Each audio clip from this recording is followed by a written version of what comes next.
So from last session, you all died because my parents knocked at the door. That's the last thing I remember, and then that's it. Did something. Yeah. So the very last Quick thing recap. John did before yeeting the mayor, he was like, you know what? I don't like this mayor person. She invited us into her creepy basement where there was a voice talking in the well, and this creature in the well offered the world if you just kill the mayor for him. And so you did. You shoved her down the well, which freed the dark entity there who rose out of the well and ate all of you. So don't listen to dark, scary voices in a well. Moral of the story. Now we know. Yeah, I mean, anyway, we got to Spartan kick the mayor down the well. That's fine. So we accomplished the goal of the first campaign, which was to kill the mayor. Yay! Done. That bitch is dead. Great. So realizing the type of players I have. Michael says, we death. Yeah, it was abrupt and painful. One quick, John, we really need to figure out the OBS and piping in the chats with Zoom. Yeah, we could do that. I'll go back to the office for next week and I'll set that up. No problem. All right. So realizing the kind of players I have, with Meg not being the whole pleasant bartender person that she wanted to play, she often reached out and grabbed things by the head and tried to burn its face off. John not being the nice, wise priest who just used the refinement of life to distill glory into the world, just wanted to kill the mayor. What are you talking about? And Pippin, Pippin, who was properly the drug-addled creature that it was. So Pippin was too pure for this world. She was a pure cinnamon nice roll. for everyone. Yep. So Michael also added, he totally expected a different mythos coming out of the well. And Walter Spall 3 says hi. Oh, hi, Hi, Walt. Walt. He's in my other game. Yes, the other campaign now feels. Yeah, they're watching this campaign for the bonus lore. Because why not? Because they're Why not? We're very entertaining. We're very excited to have you all. So, this next campaign is not going to be taking place in a nice, pleasant village in the middle of nowhere, dealing with the monsters of the world. I'm going to be placing you in a city where you guys can run rampant without too much issues. Okay. This next campaign will be northwest on a completely different island on the Runner's Rock Island. You're in the city called the Barrows. This city is carved from a giant, colossal sea stack. It's monstrous. This vertical city was founded 20 years ago when Torogen, the Pirate King, had a palace made at the crown of the pillar. He wasn't happy simply living alone in his palace, so he hollowed out the sea stack and basically invited anyone that wanted to come to join him in there. He hired painters, musicians, gamblers, the whole works to fill it and use them to lure in more and more people and their curiosities. It became a town of grandeur, pleasure, and wealth. People from all over the eastern seas travel here to spend their coin in its lavish gambling halls and exotic markets. There is also a myriad of different performances available in order to accommodate the patrons of any taste. So Anu is the local god of the Barrows, another snake goddess who has lived on the island for centuries. When Torogen first landed on the island, it was So Anu who convinced him that he would be bored out of his mind if he just lived in his castle alone. She presently resides in her own casino, and she wanders around the Barrows like she is the personality of the city itself. She is decked out in lavish golds and linens, lives lavishly. And so this mess hall of a place is filled with anyone and anything. It is the most metropolitan or cosmopolitan of the different cities in the region. So it would be perfectly reasonable to run across a random fairy, an orc, an elf, anything in the world can show up here looking for some information that they can only buy here, looking for some resources. This is the land of possibility. If you have the will, the guts, the glory, it can be accomplished here because there's no real government. Basically, if you can get away with it, you can. This has created numerous different sects of like organizations and inner politics within the Barrows. But that's basically, if you're in their territory, you have to follow their general rules. But each individual person is responsible for their own merits. So, with that in mind, maybe you guys can flesh out your backstories a little bit and whatnot. And I guess you guys can initially talk about what kind of character you guys wanted to play this next story arc in this city. Meg, I know that you've been brainstorming your character.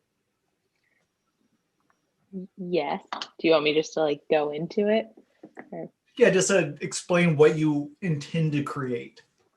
After talking with Caleb about the type of player that would make the most sense for how I played the last one, I decided I wanted to play a barbarian and be able to be filled with rage.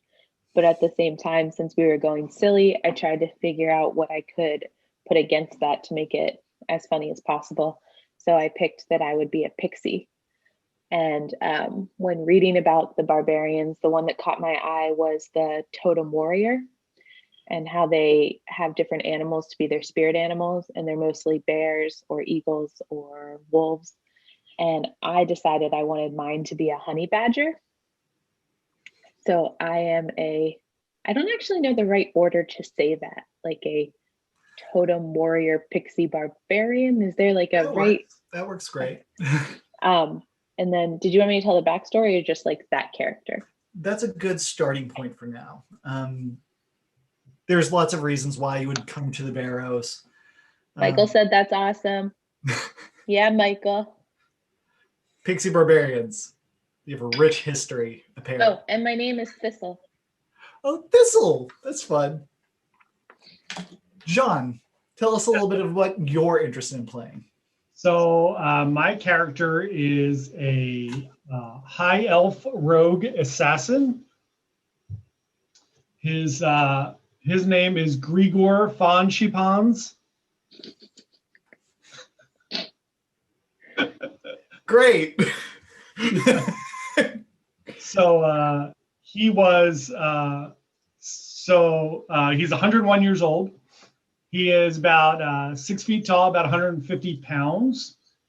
He was a hero in his community. He used to ward off all the evil. And the small children in the village started calling him Mr. Fancy Pants, which it's not, it's Von Schipans. And he got really upset by it, and they kept doing it and bullying him. So he eventually slaughtered all the children in the village and was cast away. So now he is a champion for bullying and sticks up for people who are bullied. Wow. And so in the Barrows, this weird community where it's dog eat dog, you feel sorry for the people who have lost everything. And so you try to create this world of security within the Barrows for them. And that could be a fun story to play. I like that. You. So I am playing a half orc, half elf who is about 75 years old, but turns out he's going to be long lived. He was raised by his half brother, who is a full elf and is a ranger of the primal companion variety. So very in tune with nature and also very ostentatious and over the top. His name is Senpai. Senpai. And he does a lot of this. as you can tell, this is going to be a very differently flavored game. So now let's start off by rolling ability scores. So you guys are going to need to roll 46, drop the lowest of those 4 dice, and you're going to add those numbers together 6 times. 46. Drop the lowest. Yes. So What do you mean by 46? Like 2 20s and a D6? 4 individual D6s. Okay. I'm going to just keep my note here. And then what did you say? Drop the lowest? Yes. So you roll it 4 times. The lowest of those rolls you remove. Okay. And then you add the rest together. Okay. And for those of you who are watching, this is about as complicated as the math gets in D&D. I rolled 3 6s on that one.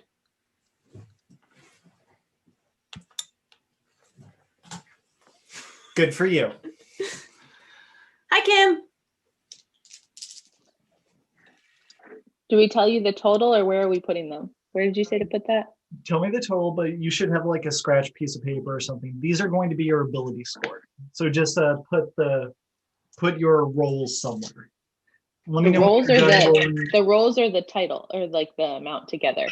Put the total amount together. Sorry. Da, da, da, da. So, like, I'm just writing it for me. I'm just Yes. writing it down here It'll like be this. easier to show in this case. So Okay. she rolled 46, shot the lowest, wrote that first number down. Did it Oh, again. I'm sorry. Okay. I thought we were just rolling the never mind. Okay. So I we can do do it apologize. 6 times. 46 Oh. 6 times, right? Yep. Got it. You have 6 ability scores. Crap, love. I'm rolling awesome. Meg, on D&D Beyond, if you roll it, you could pick how many times you want to roll the dice. That's awesome. That's what I'm using, the RGB Studios one. No. That one's not so hot. All right. It's fine. You have an 18 and 2 15s. You're fine. I am going to murder someone.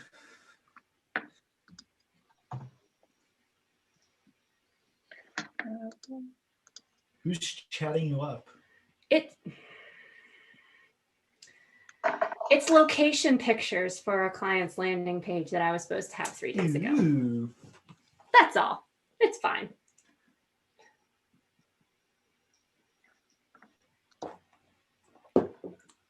For an email that went out 15 minutes ago, too. That's the other part of it. So, Yep. what's done is done. All right. So you're done rolling up your ability scores. Yes. You want to just read those numbers that you got? I got a 13, an 18, a 14, 2 15s, and an 11. So you're going to be fine. And for a ranger, I need dex. You do And need wisdom. dex and wisdom.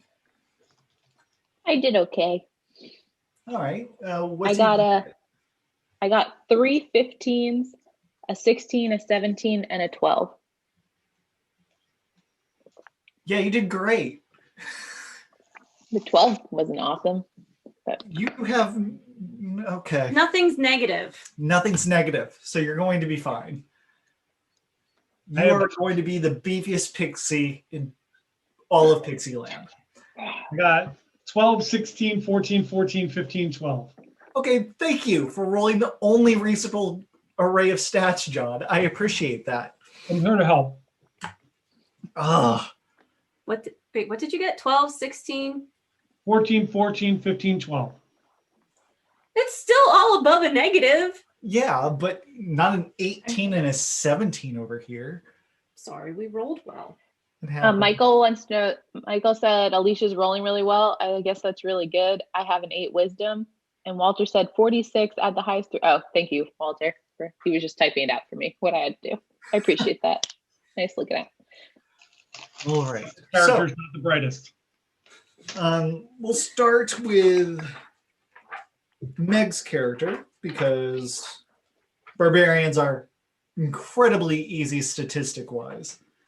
Ooh. You're going to want your biggest number to be dropped into strength. It's just how it is. That's my 17. your next biggest number is the 16, right? Yes. You can either drop that into either Dex, which makes you harder to hit, Which makes sense or having wings. Con, because you're just a sturdy little gnat that just won't die. So I'm gonna do dexterity. okay. I like the idea that I'd be super nimble. Watch You me got go. Watch three me go. 15s. So I guess the easiest thing is, what do you want to be the worst at? I think we should go with intelligence. Clearly, I had a lot of trouble just with rolling.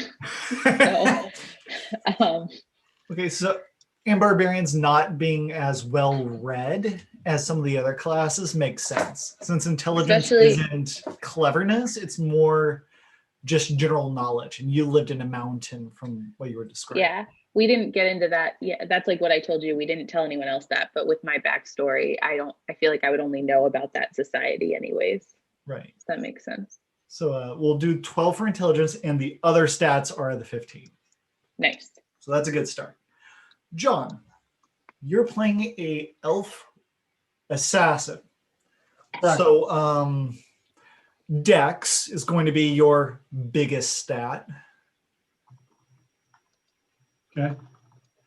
And how do you want your elf to be? Do you want him to be more charismatic and wily of tongue? Do you want him to be more rugged and has lived a little? Do you want him to be perceptive and realizing that someone's trying to con him? Or what are you thinking? More sneaky and perceptive.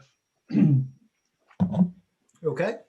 So after Dex, then maybe wisdom, so that you can be more aware of what's happening going on around you.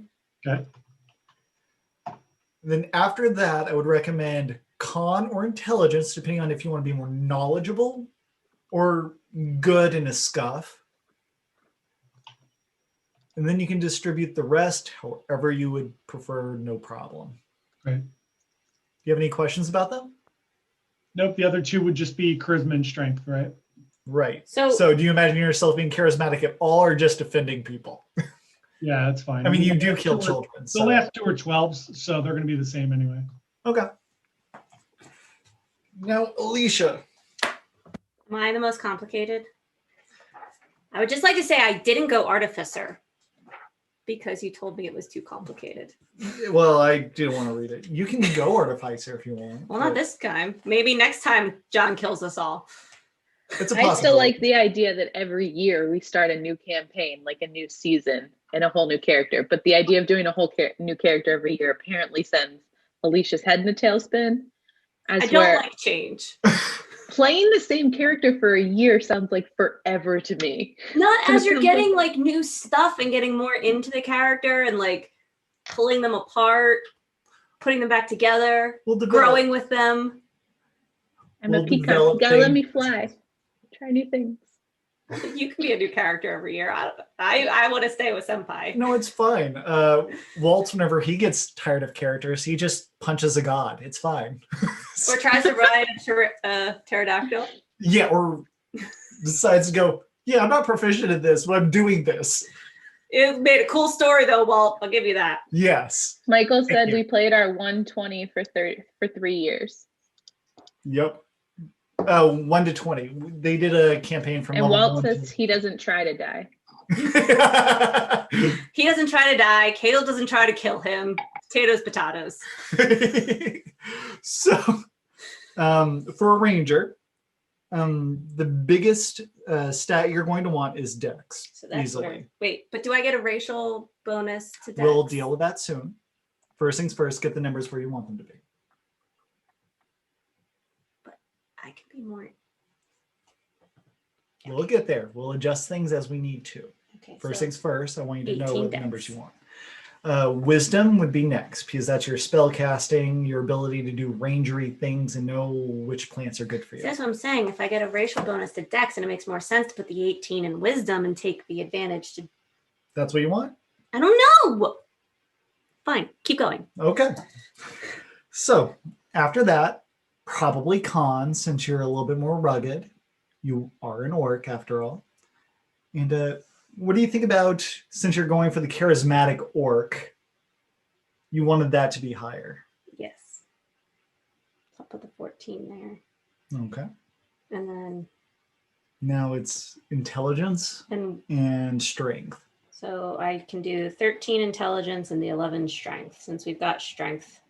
Yeah, you have the barbarian who can just lift anything a good solid 12 And I just inches. really like the idea of this like ranger who just can't lift things.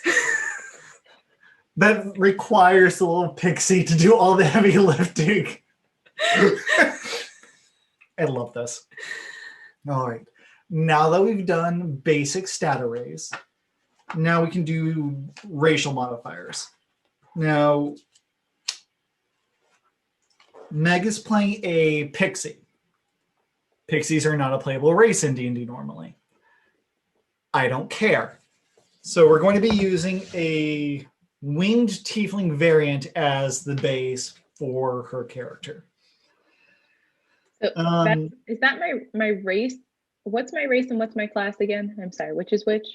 Race is pixie. Class is totem barbarian.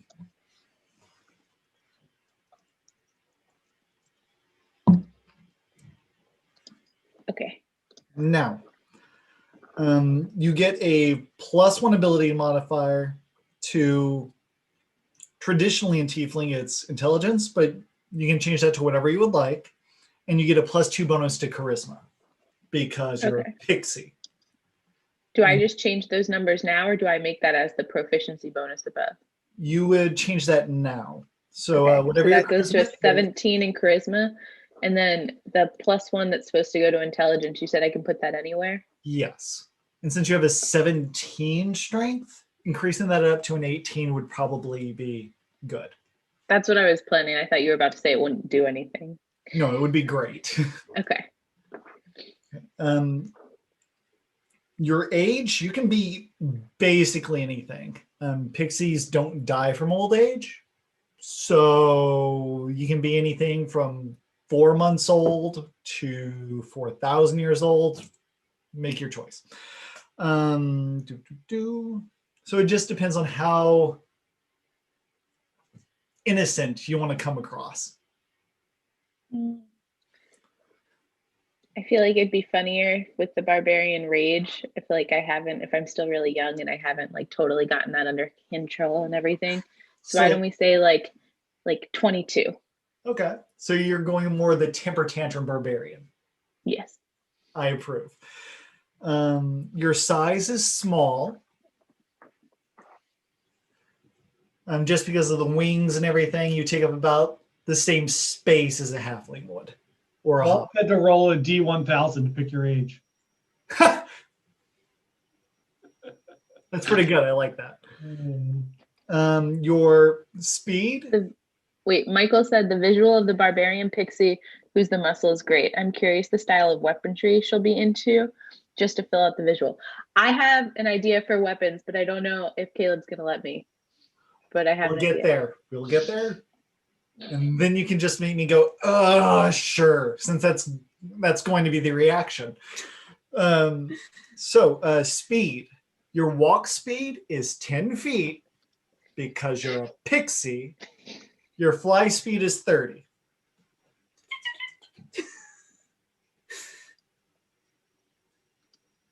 You're 20 feet. So wait, I have a question, Meg. Yes. Is your badger bigger than you? It's the Well, I mean, I don't actually. It's the spirit of a badger in her. I don't actually have a badger. I have Kevin, who I ride. But we don't know that yet. Oh yeah, sorry. No, it's just the spirit of a badger. And from what I was reading, you can kind of like take on the mannerisms of it. So I Googled fun tips about badgers that you wouldn't necessarily know. And I learned that not only are they mean and aggressive, but they'll just go into other animals' dens and like make themselves at home and can be like super messy and stuff like that. So I feel that I might end up being like a very messy little creature who's just like very entitled to space and things. So you're just the bad roommate of the group. That's my thought. And then the only other thing I could think of is they actually like what's it called? They look a little bit like a skunk and they have the silver line. So I was thinking of a mohawk, and I turned out that they actually have the smelly gland. They just don't use it as much as skunks. So I was trying to decide if I wanted to like, I don't know Smell. how I could like make it smell or make my feet really stink or like make him have like really terrible morning breath when when she first wakes up or something. But silver mohawk, and we'll see what else happens along the way. I am so excited. You do have dark vision, so under traits or class features, Which is features and traits, the lower right hand giant bubble. Dark vision goes there. You also have Fey resistance. You're resistant to poison damage, not fire. You burn just fine. And you speak Common and Sylvan. Sylvan.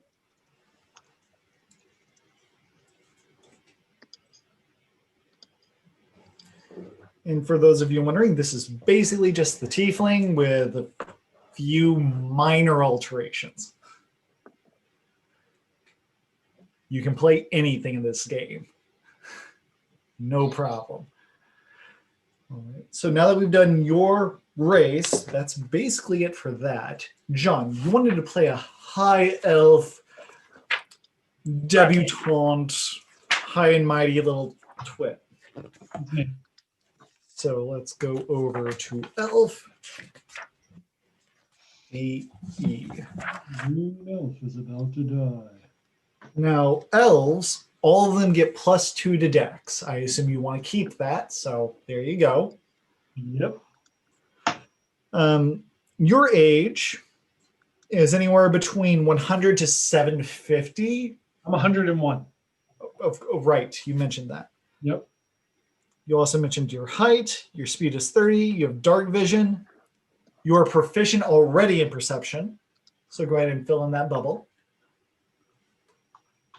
And you have advantage on saving throws against being charmed, and you can't be put to sleep. because elves don't sleep, right? Right. You meditate. Sleeping's overrated. It is. And being a high elf, your intelligence increases by 1. If that's what you wanted to do. That brings it up to a 16. What did you put in that? 15, it'll bring it up to. It'll bring it up to a 15? Yep. Is there a different ability score that you can boost up to make it an even number? Yeah, I could boost wisdom to 16. I would allow you to do that if you would want. Yeah, I'll do that. Okay. And being a high elf person, you're proficient in long swords, short bows, and long bows. So you'll have a slightly better range than most, but you'll still need to be close for all of your sneak attack nonsense. Okay. You also get a cantrip from the wizard spell list. Have you looked at any of those? No, I can pull that from the back, right? Yes. But before that, what kind of magic do you think would be beneficial to you? As a rogue elf. As a rogue elf person who wants to help the little guy, what kind of magic would you think would be beneficial for you? If you could use a spell just with that knowledge. Something where I could sneak around or be hidden to get some kind of an advantage. I have to admit, we can be a very sneaky party, guys. Yeah. You guys could be. With that, there's a couple different options. There's minor illusion, where you can create something that doesn't exist, like a barrel that you could hide inside. You could create like a false wall to hide behind, or make a door kind of disappear by creating a false front for it. There's also Mage Hand, which allows you to interact with things at a distance without actually needing to interact with it. What else do wizards get? Dancing light. Well, you have dark vision. You're fine. Friends, you can be like, "Hey, I like you. Hey, come over here real quick," and then you stab him in the face. Prestidigitation. You can force someone to crap their pants, or you can clean up your own pants if you crap in them. And yeah, any of those sound interesting? Yeah, I'll do prestidigitation because then I could do some kind of like sparks or something to like, or an odor or something to distract them and then sneak and kill them. Great. Prestidigitation is an amazing cantrip, so that works great. The languages you start off with are Common, Elvish, and one extra language of your choice. The most prevalent races in the Barrows are Orcs and Halflings. I'll do Orc. Okay. Yes, you'll be able to talk to Orc. John, we have the Good job. same language again. Nice. All right, now you're a half Orc, half Elf. Does that mean I get to pick and choose from the two? Let's just jump over to half Elf because I feel like that'll be the most forgiving and most. I mean, useful. it makes most sense because I was raised by elves. Yeah. So, and I'm half humans, dragonborn gnomes, half elves. Okay, so your charisma would increase by 2. By 2? Yep. Ah, You're very charismatic. takes it up to a 16, guys. Yeah, with those elves, man. They teach you all those makeup tutorials. They made sure they have roses they can just throw around. I have for the dramatic eye effect. sparkle. The eye sparkles. Yeah. Yep, that kind of nonsense. But why don't you guys just do something for Google verification? Yeah, I need the verification code. Sorry, go ahead.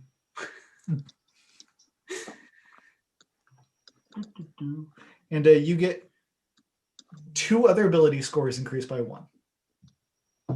So I can take my. +1 in con and +1 in strength, for example. Well, I was going to take wisdom up by 1. Do that. So that it goes to 18. Okay. Or not 8, it goes up to 16. And then I still think my strength being 11 is funny. Do I want a 14 intelligence or a 16 constitution? I've met your group. I would go with con. Living longer is going to be challenging. Am I still smart enough to be a bookworm though? What's your intelligence? 13. Yeah, that's fine. +1's better than other things. So you already have your age, which works fine. Your land speed is 30. You have dark vision. Wait. Speed is right there. You have dark vision.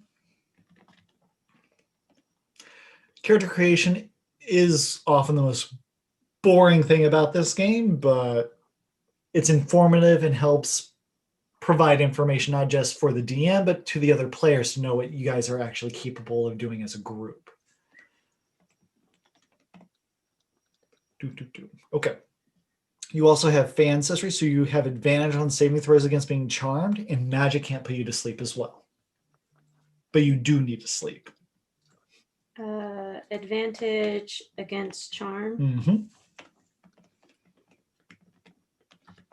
Because you're charming enough as is.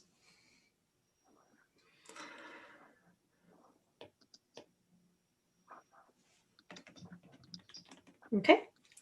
Your languages, Common, Elvish, and I assume you want Orc as your third. I mean, it makes sense. Yeah. And finally, pick 2 skills that you're proficient in. Straight up. I'm going to do perception so I can do the Legolas. What do you see with your elven eyes? Nonsense. Of course. All right. And then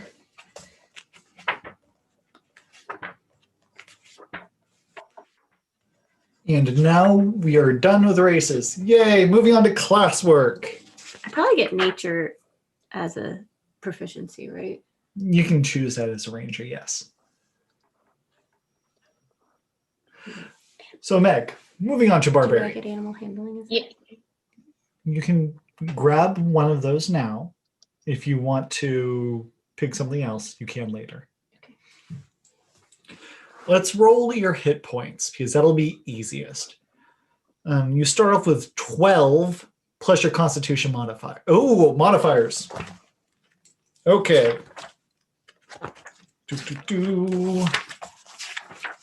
You don't have that in front of you. So what's your strength score right now? 18. 18, that is a +4 modifier.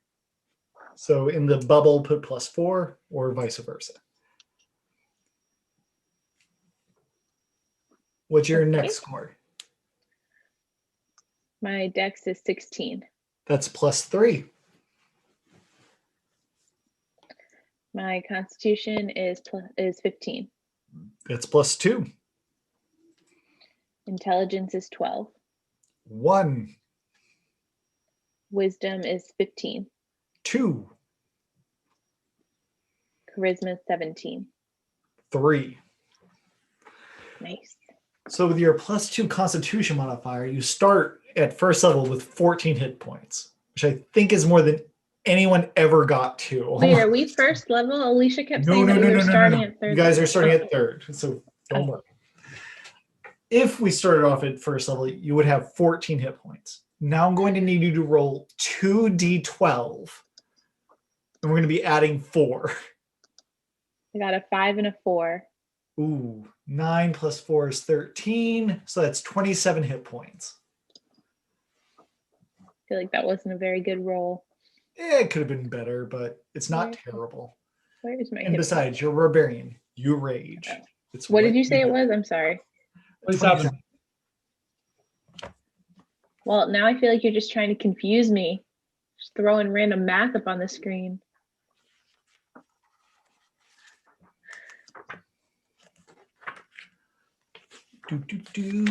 Barbarians, level 3. All right. Your proficiency bonus is 2. Okay. You have the ability to rage, which in battle you fight with primal ferocity. On your turn, you enter rage as a bonus action. So if you plan to do multiple attacks, you're going to have to keep that in mind. But if you're just using like a single giant weapon to attack with, it's not going to be a problem for you ever. So it's a bonus action to enter a rage. And while raging, you have advantage on strength checks and strength saving throws.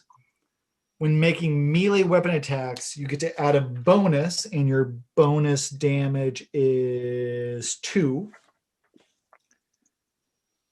And you would put that under attacks and spellcasting. I would just put +2 while raging, just somewhere in that giant white space there.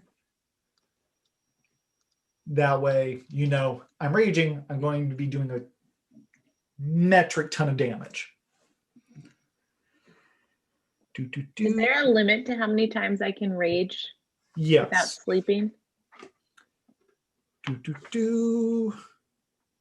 Once you rage a number of times shown for your barbarian level.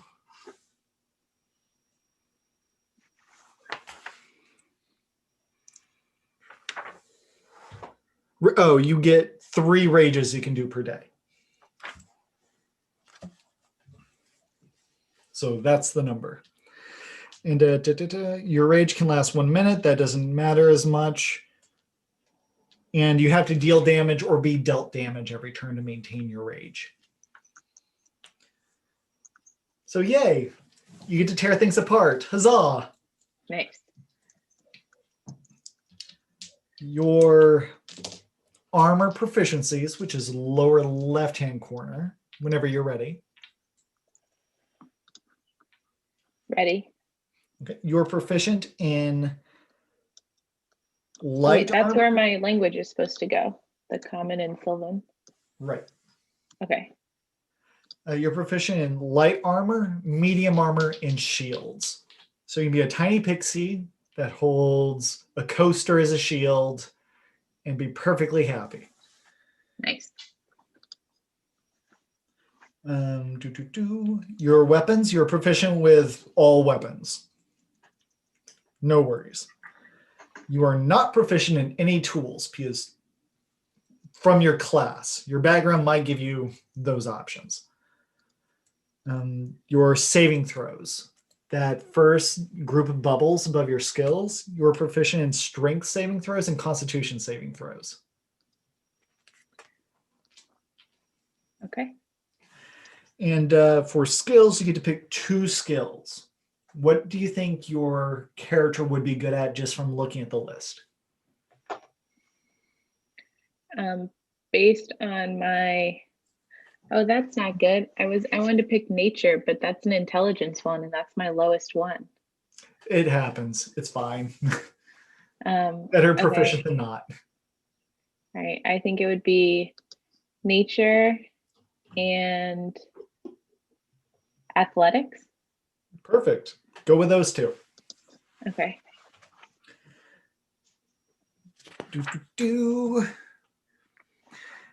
Now, for your equipment, tell me the weapon you want to use.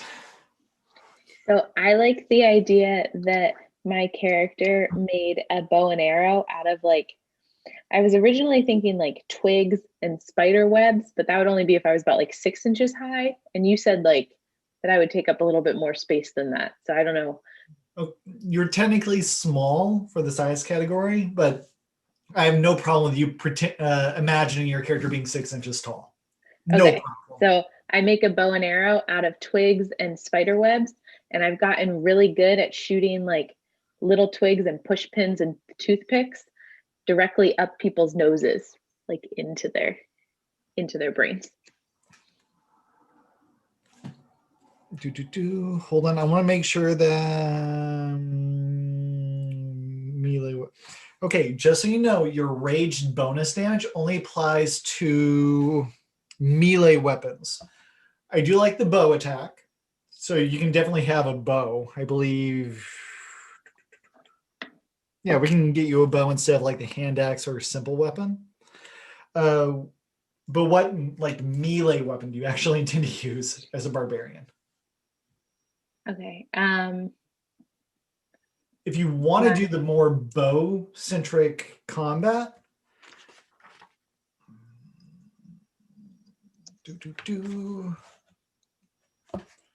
I'm okay with having like I like the idea of having like a sword or a knife, like some more thing like that. My friend came up with the idea when I was talking about it, is like, you know, those little swords that you get as like cocktail things when olives on them, like if you order a martini or something. If I have like one of those, but it's made out of metal, not plastic. So it's like perfect size for me and like as like a pirate sword, but to everyone else, it's very little. I love that. Why not? So you have a cocktail sword. Cocktail sword. Do you want that to be like a 2-handed cocktail sword? More of a butter knife? Or do you want it to be like more like a rapier size one? More like a rapier. Like I'm very nimble with it. Alrighty then. Hold on.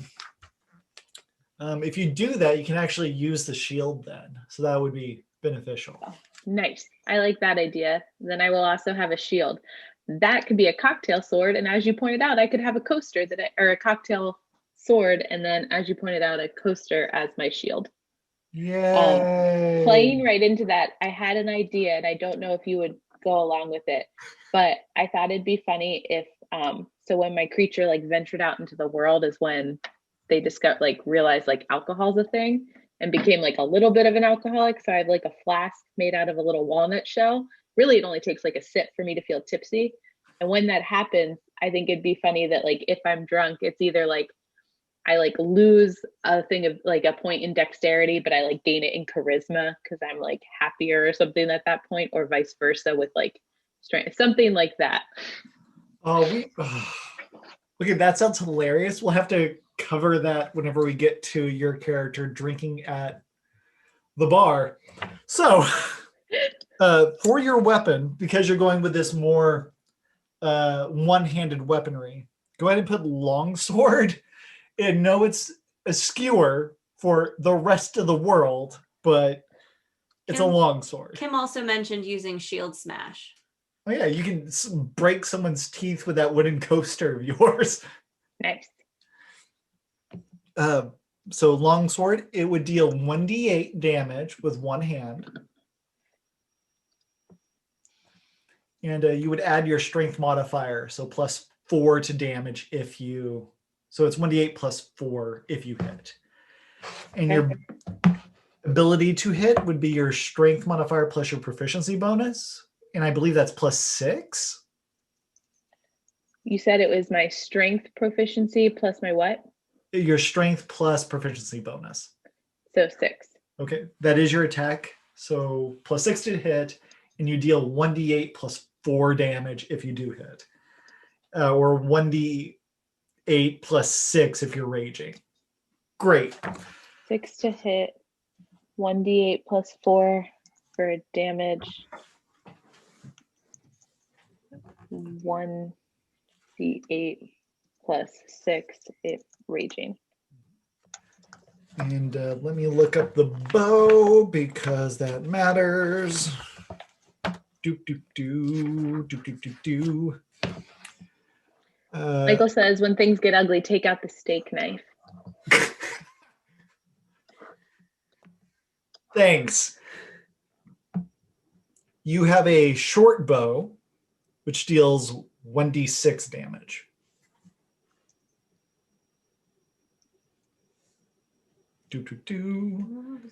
And it uses dex instead of strength. So what's your dexterity modifier? +3. +3. So it would be 1d6 +3, and it would be +5 instead of +6. You're more muscly than wily. I believe is how that goes. Wily or wiry? Good question. And because you have a decent dex and con, you may want to be unarmored as opposed to wearing something like hide or something along those lines. And having an unarmored defense, it basically means your muscles and your straight rage is your armor. Your armor class is equal to 10 plus your dex modifier plus constitution modifier plus 2 because you have a shield. So 13, 15, 17. You have a 17 armor class. Okay, so down here, can I take out the light armor, medium armor, or should I just leave that all there? Leave that just in case you do find some magical pixie-sized armor you want to don. It could happen. Someone decided to make an enchanted doll armor and you decide to put it on. That's exactly what I was thinking. So your armor class is 17. You also can recklessly attack. So that would be under class features or whatever. Basically, if you ever just want something to die, you can just be like, I want advantage to hit him. And you do. But everyone has advantage to hit you then. Okay. So keep that in mind. Advantage to hit the target, but everyone else, no, or not else, just everyone gets advantage against you to hit me. You also get your primal path, which you chose to be a honey badger barbarian. Yes. You can use bee sense and speak with animals.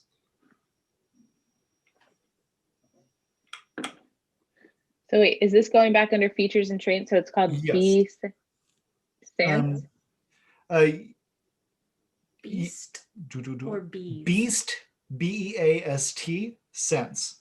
So you can detect various animals around you. And you can speak with animals. Being a fairy person, you've grown used to talking with these creatures. Sure. You That fits into my also- backstory too. And as a totem spirit, when you fly into a rage, you become resistant to all damage, not just bludgeoning, piercing, and slashing, except for psychic damage. Attacking your mind is problematic. You don't mind anything else. Fire, bleh, you've been. It's a scary place in there anyways. You don't really want to go in there. So those are your features. When you rage, you deal bonus damage. You basically take half as much damage, and you just break things really, really well. And Lovely. you apparently use a steel little skewer and a coaster, and you're ready to go. Lovely. John. Yes. I'm gonna run to the bathroom real quick while you guys do John. Yeah, that's fine. John, you're playing a rogue. Yep.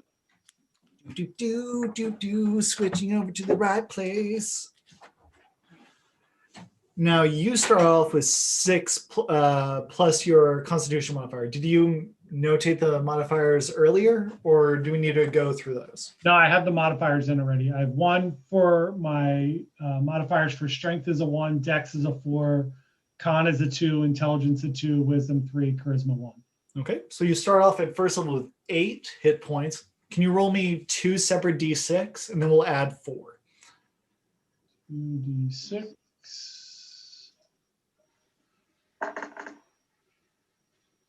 So 7. For both of them, or, well, yeah, of course. Okay, so that is a 19 hit points. 19 hit points. Got it. You are proficient in light armor. That is it. Yep. Simple weapons, hand crossbows, hand crossbows, rapiers, in all bows and swords, so you're fine there. And you're also proficient in thieves' tools. Yep. Yes, you have to be able to break into a car. Love it. Your saving throws, you have dex and intelligence, which are those numbers above your skills. Yep. And knowing your character, which 4 things do you think you would be good at? So I'm Off going the to do skills. deception, perception, sleight of hand, and stealth. Perfect. Now, in your equipment, do you want a short sword or a rapier? Rapier. Of course. Thank you for not batting an eye. A rapier deals 1d8 damage, and you add your dexterity modifier. Yep. And your bonus to hit is 2 plus your dex modifier, so it's also plus 6. Okay.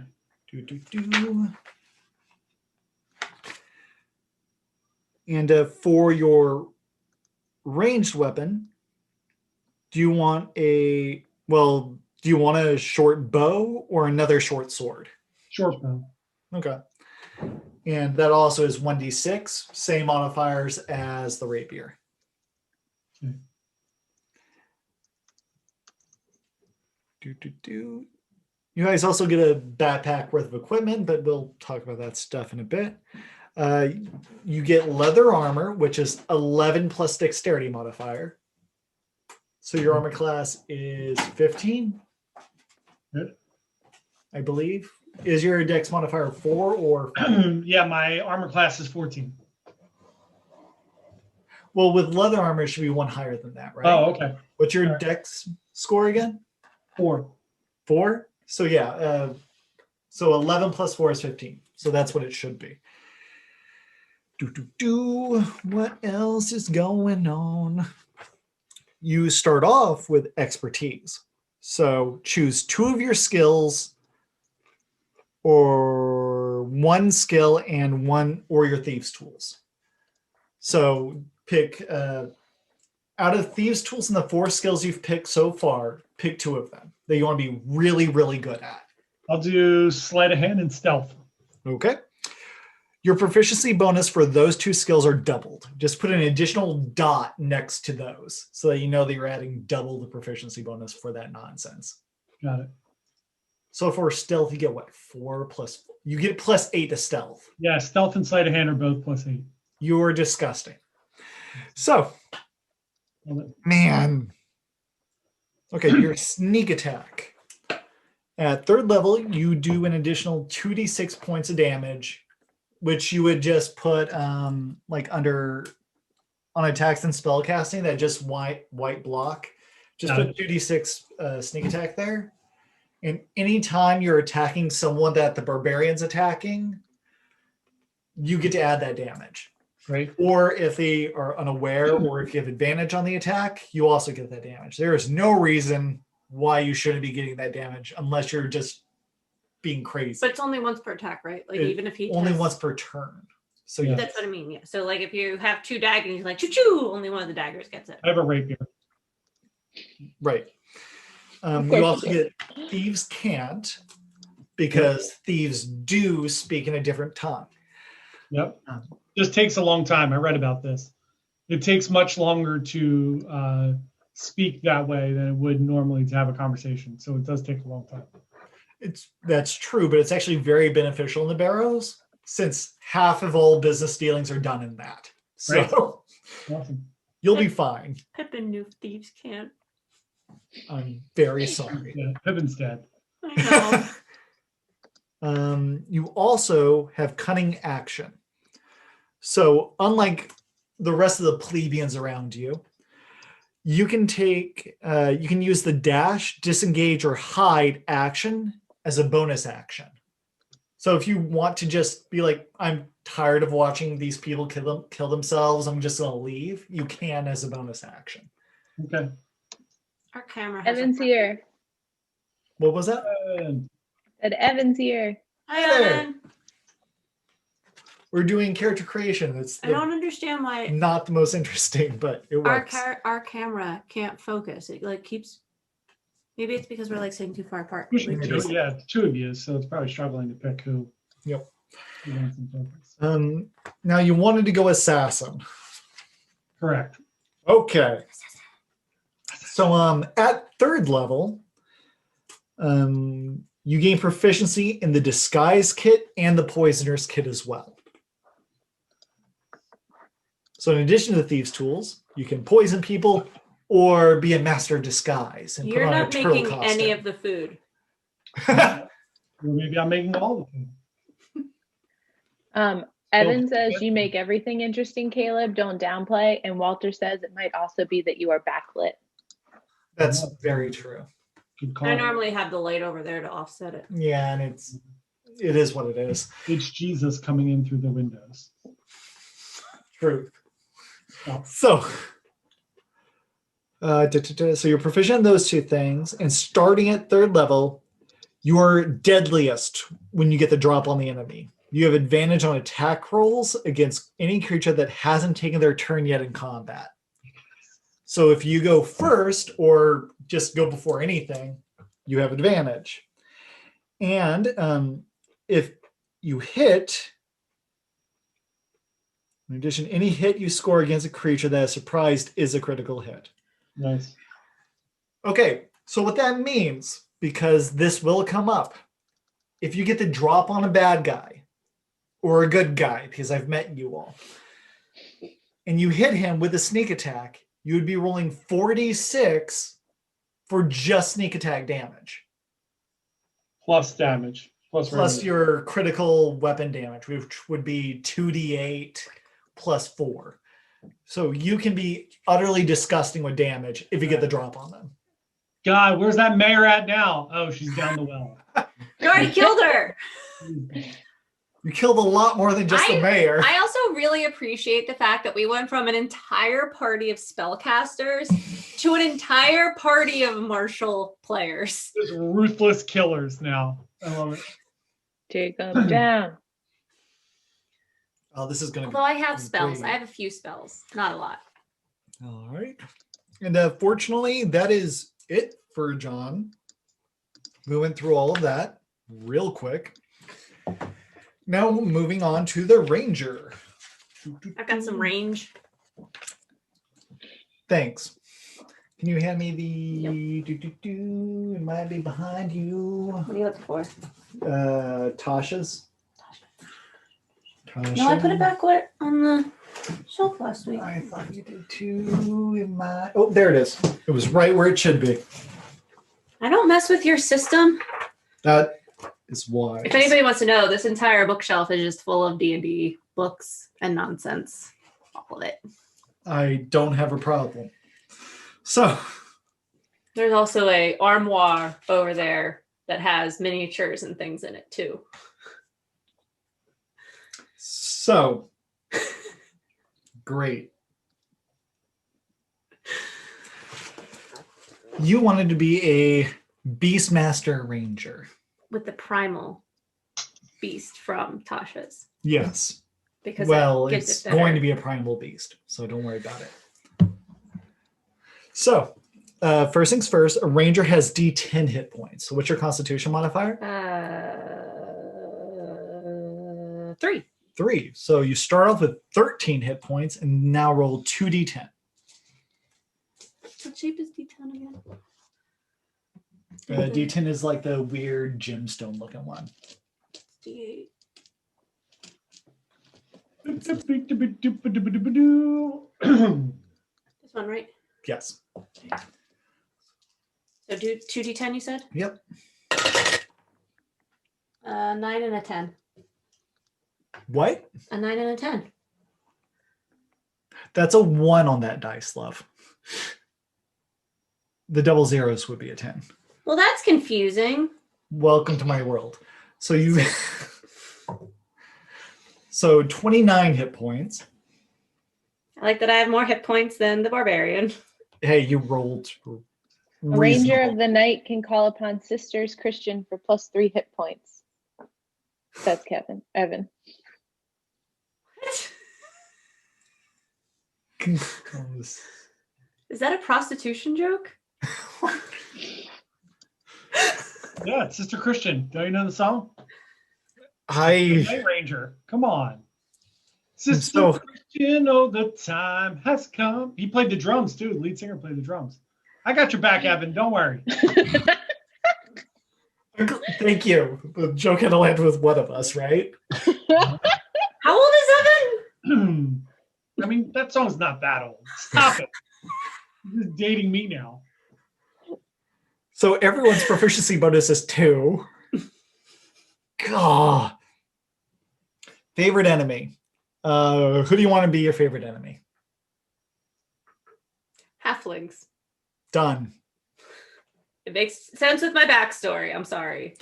Pick halflings and one other. I get 2. If you picked humanoids, like halfling, you get 2 instead of like a general feature like fiend or something. So you really dislike halflings and you really dislike What's in the area? there's orcs, there's It would be weird for a half orc to take orc. UNT. Are we gonna run into them a There's- lot? UNT are the more like there's lots of goblinoids of all shapes and sizes. So can I make, excuse me, halflings and goblinoids? And where do I put that? Halflings and halflings and Where do I goblinoid. put that? Class features. Favorite enemy. When interacting, you have advantage on wisdom survival checks to track those things down because you hate them for some reason, as well as intelligence checks to recall information about them. Halfling and I said goblinoids. Yep. When you gain this feature, you also learn one language of your choice spoken by your favorite enemy, if they speak one at all. So I guess I learned halfling. Because halflings, they're the worst, I guess. Remember in my backstory that halflings work for the elf mother who kills people. Well, halflings So- are terrible. They're Halflings in Halflings also work for the island you're on. The Barrows are full of demon halflings. yes. How does Michael know that? Michael, how Michael is steeped in Caleb's lore. He's only been playing. Okay, so you know the big event that Caleb alluded to about the gods dying? Oh yeah. Halfling, Michael and Walt played in the campaign that killed them. They killed the gods in that campaign. Halflings are bad. I play a goblin from Barrows, says Walter. Mm-hmm. We should do like a mix one night where like our campaign runs into their campaign and I have it like been petitioning for that since we started. Walt and Michael, what's up? You guys don't want to play with us? Why have you been petitioning for so long? It's me. I've tried to find a reasonable like middle point of where these stories interact, and it just. And there's also Allie and Nate. So we're talking about organizing a 7-player game. I would not do a 7-player game. I would do like rough. shoe-ins, one and the other. So I have player maximums. So I'm happy to show up and kill a mayor and wreak havoc if anybody needs me. I appreciate you, John.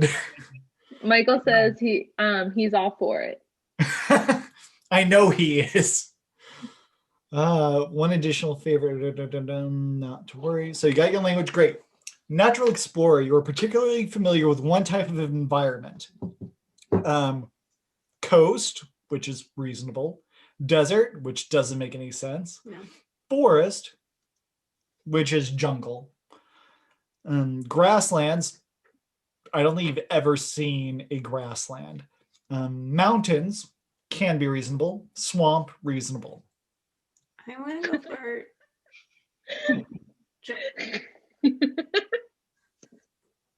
What is that? I can't. Everyone is dead. It's just dead people everywhere. He's dead. Thanks. I think I'm going to go for jungle. Go for it. So what's that? My natural explorer? Natural explorer. When you make intelligence or wisdom checks related to your jungle terrain, your proficiency bonus is doubled. Great. So when I make you roll like a nature check to identify the random plant or whatever, you have advantage as long as it's a jungle plant. Do we live in the jungle? Proficiency is double if it's a jungle plant. And difficult terrain in the jungle does not slow your group. I'm going to have to write this all down later. Yep. Fortunately, you have You? present. Your group can't become lost except by magical means in the jungle. Man, that is a useful feature, other group. Even when you're engaged in another activity while traveling, such as foraging, you are alert. If you're traveling alone, you can move stealthily at a normal pace. That's fine. You recover twice the amount of food when foraging. Apparently, you're a glutton. I'm just saying that if we as a group fail a stealth check at this point, somebody needs different dice. That's fair. Walt says that you still can't track him.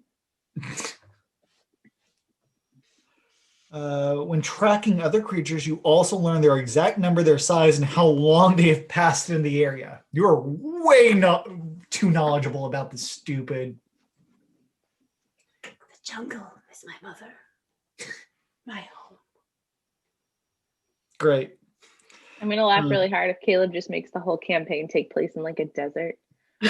So you never get to use your dungeon or your jungle knowledge. I've had a player be like, I want to play this. It's a sea campaign. When are you ever going to be in the desert? It could happen. So now what fighting style do you want? Do you want to be a duelist? Defense? Do you want to shoot things? I want to shoot things. You want to shoot things. You get archery. Where does that go? That goes in our class features. You get +2 bonus to attack rolls when you use ranged weapons. It's very specific, generic, but it's stupid overpowered. So whenever you get your longbow or whatever you're playing to shoot things with, you add +2 to whatever your attack bonus is. Speaking of equipment, do you want scale mail or leather armor? Leather. Okay. So your armor class is 11 plus dex. 15. Okay. Armor class 15. I also love the increased armor class of the group as a whole. It'll be nice being like, I rolled an 11. Does that hit? Yeah. Do you want 2 short swords or 2 other simple melee weapons?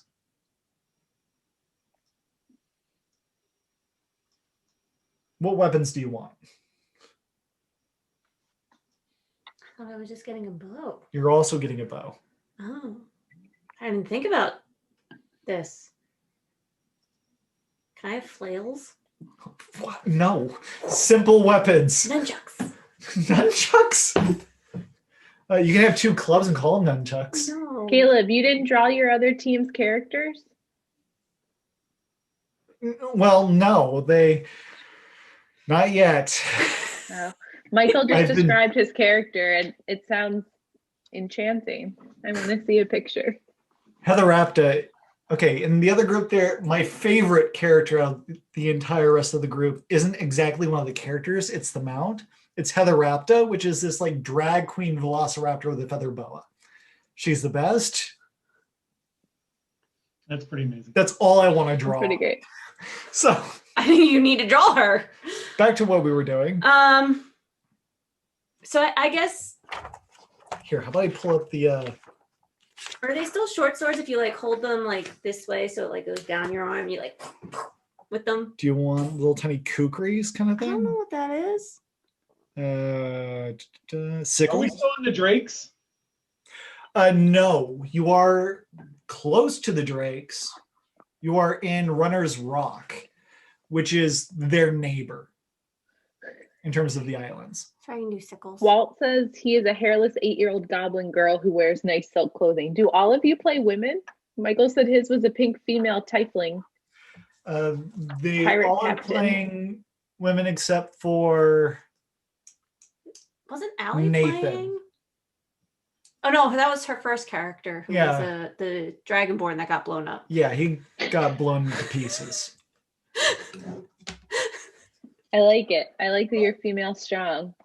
Yeah, just live. I really like that our strongest character is the little pixie female. Like, go Meg. It was also the same thing with the last group. The most powerful character was the little tiny pixie druid, not the hulking dragonborn priest who was like, I have a strength of 10. I was a dragonborn druid. Half Not a dra- pixie. I was a cleric. All right. So anyway, sickles, 1d4. and I get 2 attacks. Yep. And they are, What's my plus to them? well, let me make sure that they're actually reflex. I know that they're light. I just want to confirm that.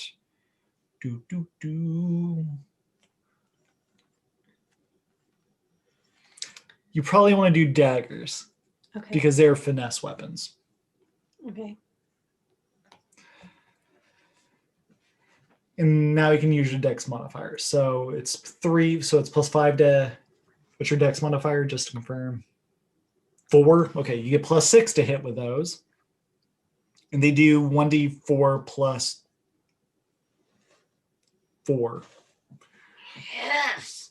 And you can have attack with one and then attack with the other one as a bonus action if you have both of them drawn. Okay. Do I get to fire my bow twice? No, I only get one. right. Okay. You do also have a longbow because of course you do. And your bonus hit with that is 4 plus 2 plus 2. So you get +8 with your attacks with that. And your damage is 1d8 plus 4 because you're disgusting. And spellcasting. I picked out spells already. Good. Thank you. You only know 2 spells though. Which 2 did you pick? I thought I knew more than that. You might spells. You know 3. So I picked Cure wounds because somebody needs that. And it was on the list. At your character, John, Yeah. what you look like? A little bit. And then I picked Ensnaring Strike and Hunter's Mark. Okay. Nice. What's that look for? Those are good spells. Yep, but usually that look is I would have done things differently, but okay. No, I don't. Why do? You have 3 first level spell slots, so that's something. And you are a beast master who has a companion, and your companion is going to be a feral chicken. I rescued him. And we have a kinship with one another. The creature found you Yes. when you entered the barrows. Now that we have the characters, oh no, we're still not done. We have backgrounds. Then after backgrounds, then we're done with the character creation aspect. And we can do like I also have a creature. Steampunk K-pop. Perfect. What's that? Said that my character looks steampunk K-pop. Perfect. I support that in all of its forms. I do as well. So,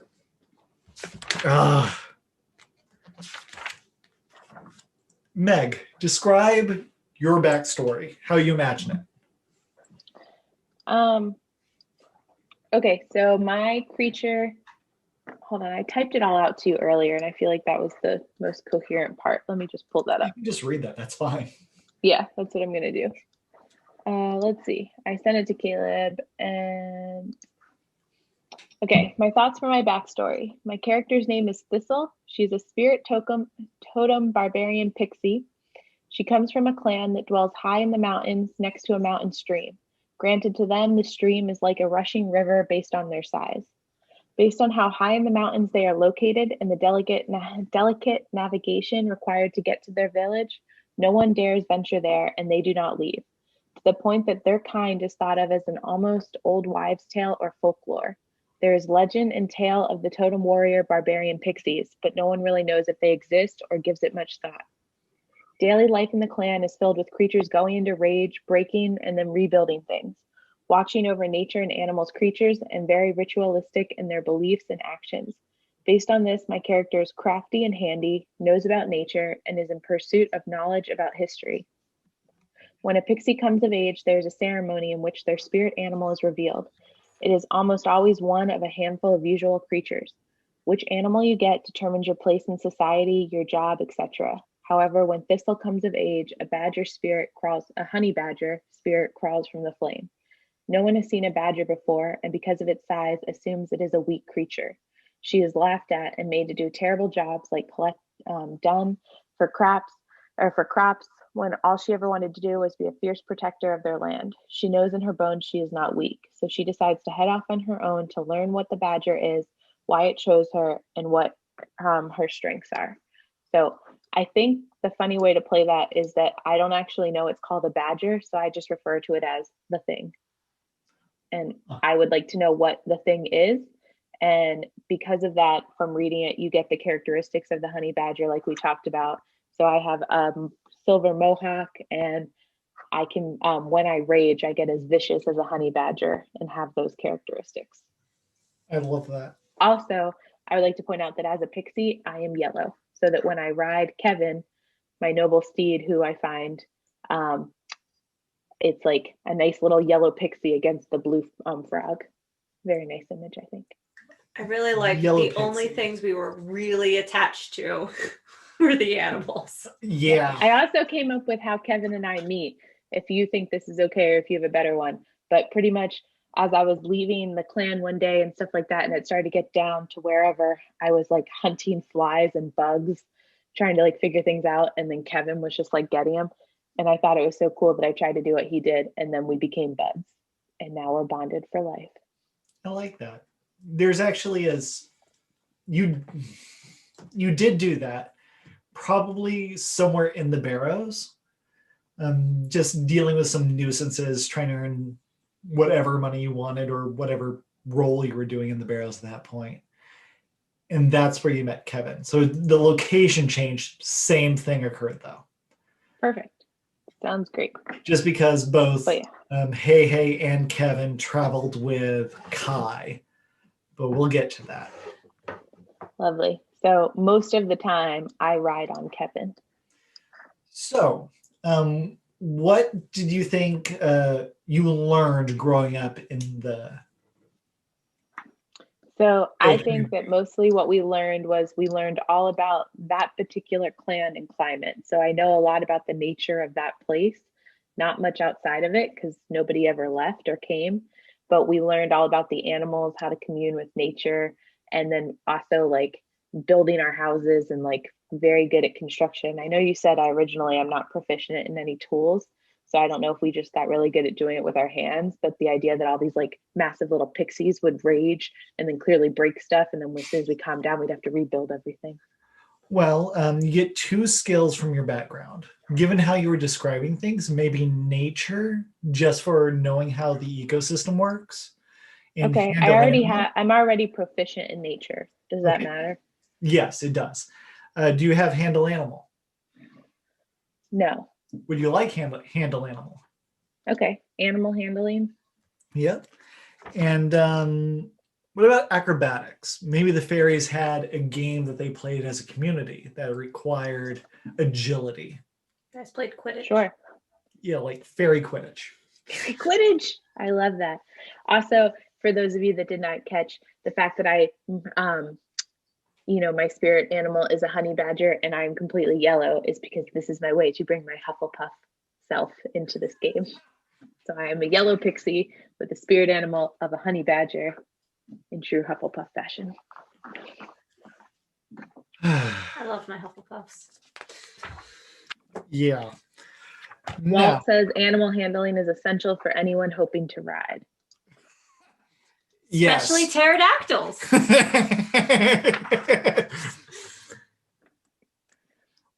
I was really torn between the honey badger and the platypus. I went back and forth a bunch, but I decided to go platypus. And, Alicia, also, I know that we're doing this, but I've gotten like 7 emails about a certain site that launched earlier that they can wait. Okay. I was just letting you know that there's been quite a few. They can wait until Monday, as far as I'm concerned at this point. So, back to our detoxing game. What tools do you think that you would have learned in your fairy group? You can be proficient in cobblers. I'm going to pee. Don't anyone kill all the people. I'll be right back. You haven't yeeted anyone into a well. So what do you think your tools that you used in the clan were? I like the idea of being able to cobble. That was a joke. I don't know. What are the options here? There you can basically pick anything. There's anything from alchemy to brewers to calligraphy to carpentry, cooks, leatherworking, glass, masonry, pottery, smithing, wood carving, underwater basket weaving. What do you want? Carving. I like wood. I mean, I like wood carving and I like pottery. I don't think like if they built clay from the stream and rebuilding stuff, but I don't know how that's going to help my character. Like, what is this for? Well, these are just things that you're proficient with. So if you got like the potter. Kim said carpentry. Well, both of them carpentry makes sense. Carpentry is useful because you can use your carpentry tools to like jam a door. Maybe you can use your pottery knowledge to be like, oh, this is a really interesting technique that would require this particular set of knowledge, and you can get some historical data from that. So it all depends on, do you want, pottery would be substantially less practical, but there would be some interesting historical knowledge you could get out of different things. And with wood carving, it would be a lot more practical, less informative. Carpentry. Okay. Where do I put this on the sheet? Wood carver's tools or carpentry, lower left hand with languages. And you can pick one language of your choice. Given the fact that you're in the Barrows, Orc, halfling, goblin languages out the wazoo. Dragonborn are also kind of local, and Yuan Ti, or the snake people. The snake people. Yuan Ti. Given the fact that What is you came from the You- mountains, that would YUAN hyphen TI. And since you're from the mountains, maybe you picked up Yuan Ti, their language living in the mountains. So that could be fun to play with. The mountain. Sounds good. And what's a trinket that you kept from your village?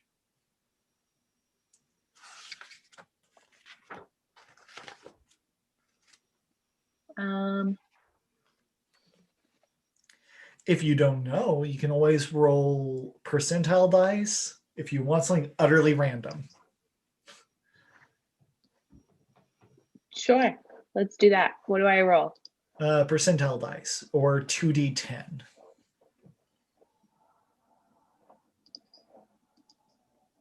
An 8, 2 4s.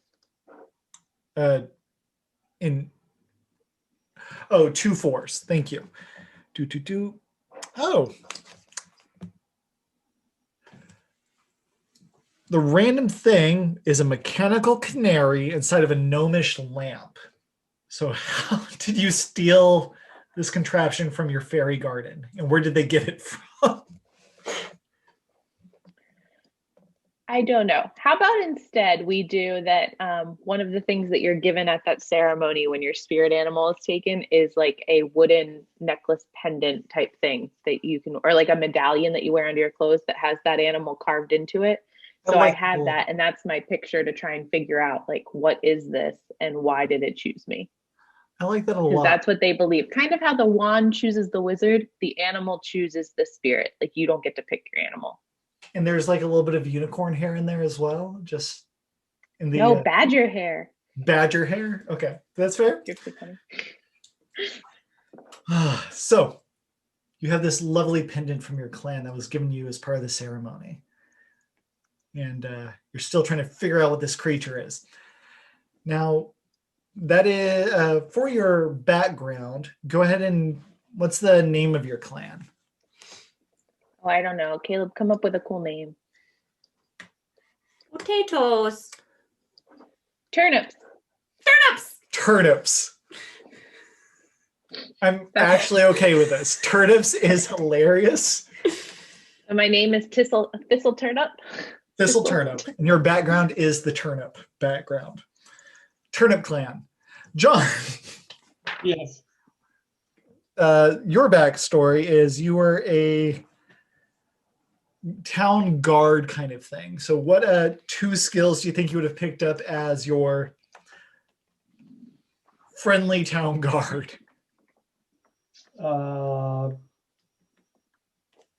Investigation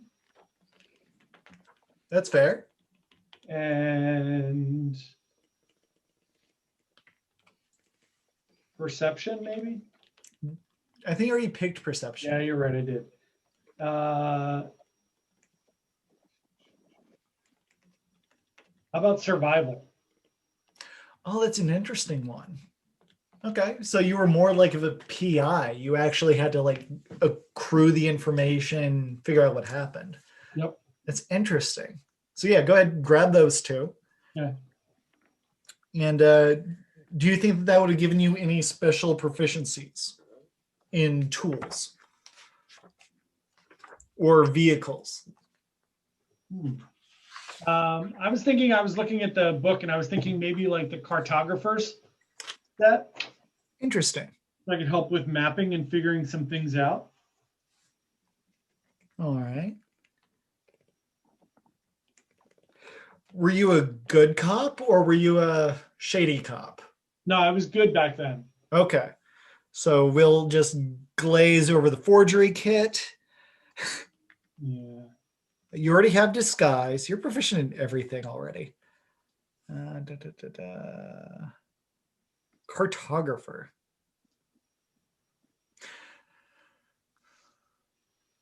Sure. Given the elves in the local region, you had to do a lot of traversing land in order to navigate to certain locations. Yep. And so maybe you did a lot of that work in addition to just being a general guard. Maybe you were just like a regional surveyor on top of that. Yep. Interesting. So you're used to working alone, which is really a break whenever you join this merry group of miscreants. Now, do you want another set of tools or would you like a language? I would like another set of tools. Which tools are you interested in? You can be, now that you've gone bad cop or in the process of doing that, would you be interested in forgery kits, gambling sets of any kind? Or what are you interested in? Yeah, I'll do the forgery kit. I like that. Okay. That'll be interestingly useful. Clearly, this is going to be a very lawful, upstanding, emulate these characters, hoorah campaign. I like it. Okay. And because you picked those, you don't get the language then. What did you keep from your old settlement? Or what do you hold on to that reminds you of the past?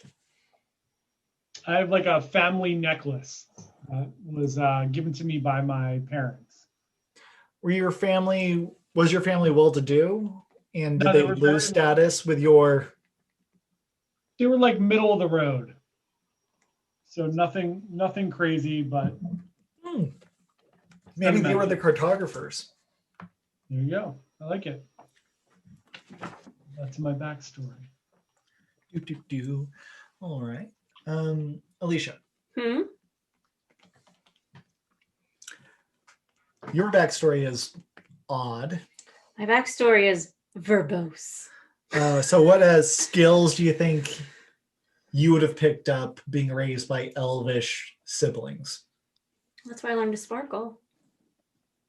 So which charisma-based skills do you want?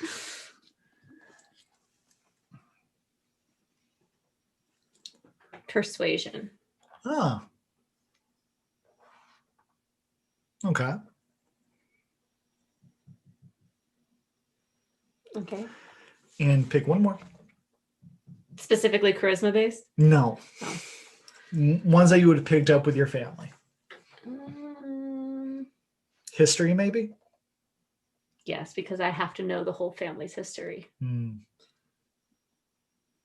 it's long, so. All right. What tool proficiencies do you think you would have picked up, if any? You can pick none and pick up 2 other languages. Given the diversity of the family, languages would make sense. Okay. I can take 2 languages. I don't need tools. I can persuade other people to do my bidding. You have these tools, so. No? Um, No? Okay. So, tabaxi. Okay. Tabaxi. Because the tabaxi part of the family, Yes. guys, We'll this get gets a there. wild We'll ride. get there. The tabaxi part of the family are the informants. Right. Okay. So tabaxi. Can I Enough. take thieves' cant? No. Oh.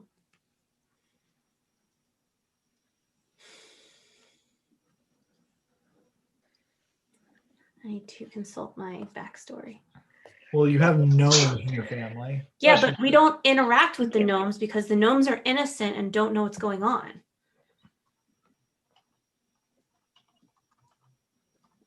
Dragonborn or Draconic. Draconic or Elvish? Well, I You already Elvish, have Elvish, so Draconic would make sense next. but I haven't met the Dragonborns yet. No, but they're also a fairly locally prevalent race. Okay. And what trinket did you keep from the family? Or from your background? Something from your mother or something? Who was a I have pirate, a little. right? Yes, I have a little doll she made me. Oh, that's adorable. because I was just such a wee little orkling when she died. All right. R.I.P. Pirate Queen. So, It's a little pirate one. It has a little hat. and how are we doing on time? Oh, we're... We have a half hour. Oh, good. We're good. We're great. I thought we were really pushing it. So that's fantastic news. So, Do you have certain alignments and faith? These are the next questions in the D&D Beyond thing. Yeah, what's my I'm just background curious if- then? your background would be your family name. And John's background would be Elvish Guard. Yeah, I have mine all filled out. I have like I'm chaotic good. You sure? Let's see. I have my personality traits, my ideals, my bonds, my flaws all set up. Would I be I was thinking- neutral? Yeah, my we'll see. personality traits are when I set my mind to something, I follow through no matter what gets in my way. If someone's in trouble, I'm always there to help. Ideals are destiny. Nothing and no one can steer me from my higher calling. My bonds are I protect those who cannot protect themselves. And my flaws are that I'm convinced of the significance of my destiny and blind to my shortcomings and the risk of failure. My initiative is Awesome. my dex modifier, right? Yes, And do I not have any saving throw proficiencies? you do. Do. I mean, we can fix this later, but Yeah, let's just grab that real fast. Not that it'll matter. I mean, they were me and Bully Kid. Yeah, I mean, come on. so do you have like a quill and pen and you write angsty poetry? Oh, yeah, absolutely. Have you seen my picture? Of course I do. Strength depth. Caleb, please tell me you're going to draw our new characters. Yes, I'll be drawing your yellow pixie with Kevin. Will you put him like her like riding Kevin while holding the cocktail sword? Yes, I'm like that classic like Valkyrie with a shield and everything. That's a coaster. Yeah. Ah. Speaking of which, you guys have known each other for a little bit. How did we meet? You guys have been eating and coming and enjoying the food at this one particular tavern in the Barrows. It's in this. I discovered how much I love nachos. Yes, and you don't have to share them because Yes. you're like, The I whole will eat plate is them mine. all. You have a Slowly shrewd hold up the chip as metabolism. I lick the cheese off. Yes. But the inn that you all have kind of just grown accustomed to just coming and going, and you guys did a few jobs together, but you guys have often come to this Holy Hops Tavern ran by this goblin named Kai. He recently set up shop here a few months ago, since his old place of work burnt to the ground. Apparently, you haven't got the full story, but he makes some pretty darn good beer that he says are his recipe. Don't look too hard into it.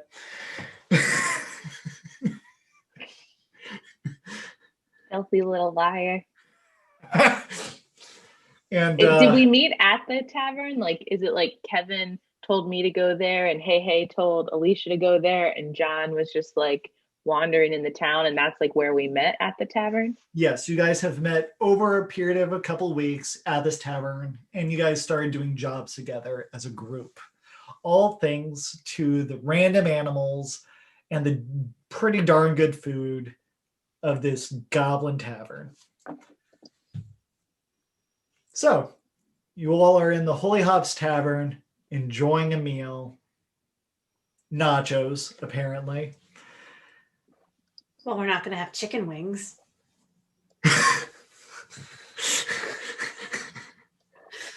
And go ahead and describe what your characters look like. I know that we've given a cursory idea of what you guys actually are, but what do you guys look Kim like? said your size, you can bathe in nachos, Meg. Oh my god.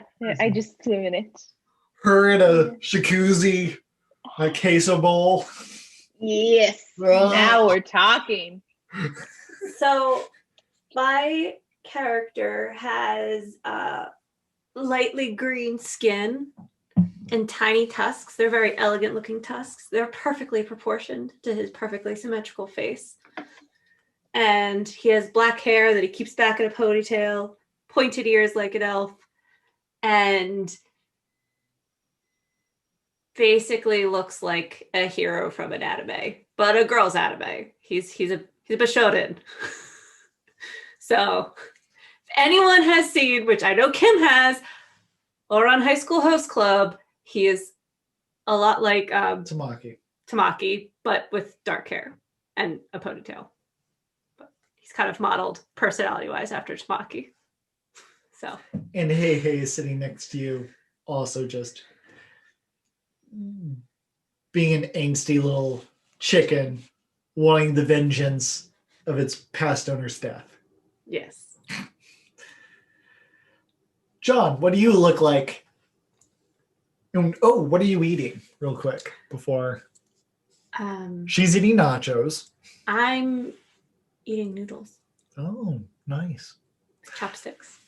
John. That I can catch flies out of the air with. You all like flies a lot. What? You all are really liking flies a lot.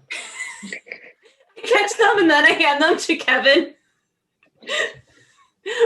Or the thistle. I will crush them up and add them as seasoning on top of my nachos. Great. You're disgusting. I love it. So, John, what's your character's name? It's right here on the screen. It is Grigor Fonchipans. Fonchipans. Can I just refer to you all the time as, hey, Pants? That makes him very angry. He does not want to be called Fancy Pants. I didn't say fancy pants. I just said pants. Pong. Pawns. Guys, I'm going to have to change my name from Pippin and Hey Hey to Senpai and Hey Hey and go through the annoying thing of changing your name on Twitch. Gotta do it. Oh, yeah. Mine is like Mare Slayer or something. Yeah. Well, mine's Mayor Killer, and, well, that happened. So, You had to put that out in the universe, John. well, yep, it happened.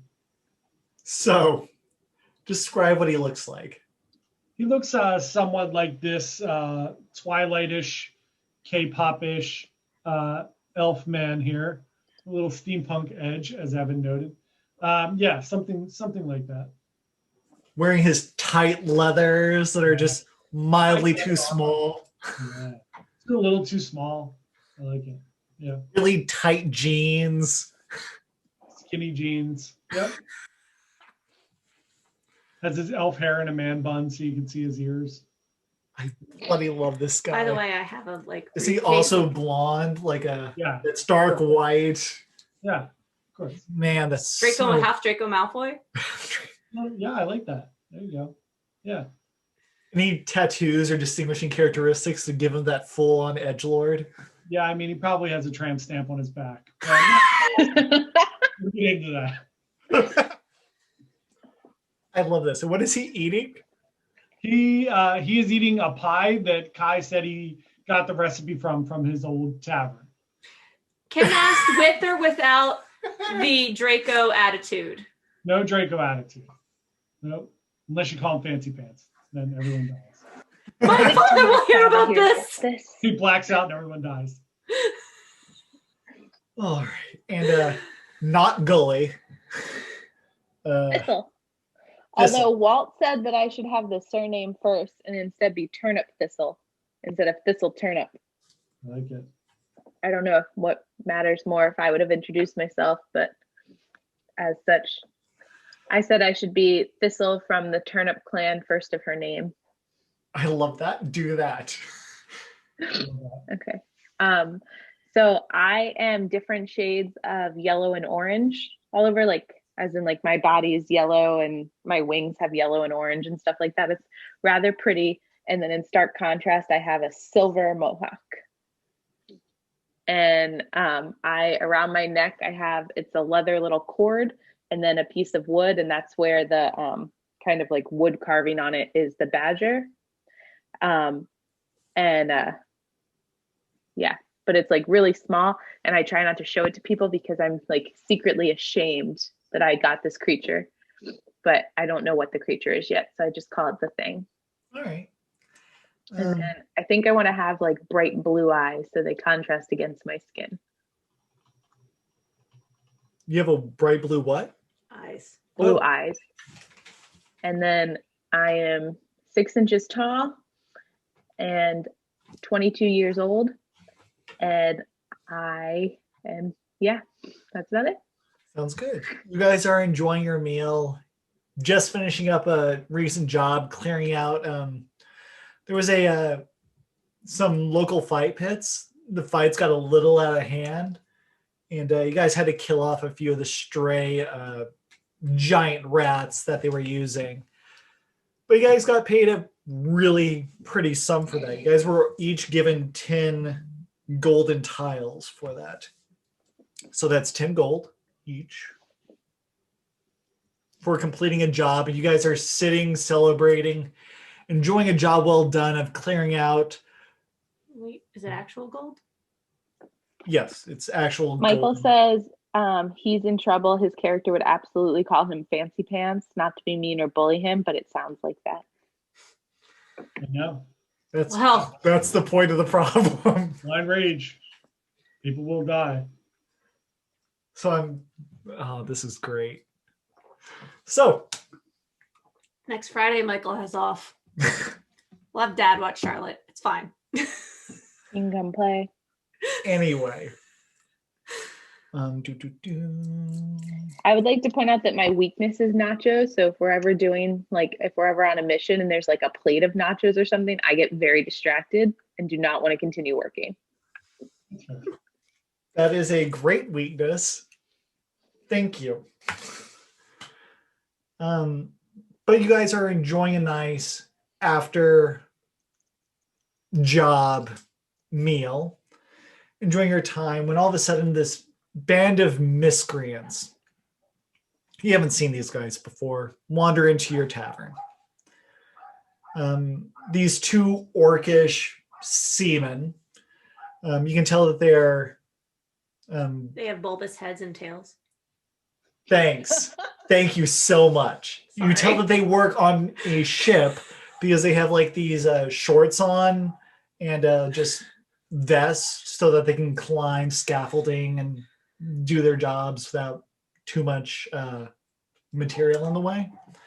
So you see these two orcs and this hulking creature. This guy must have orc blood in him, but he's clearly an orc, just with something else mixed into his genetics. They walk in. They have the smell of salt water on them, so they probably just got off a boat. They are seamen. Dang. Gubbit. You should know better at this point.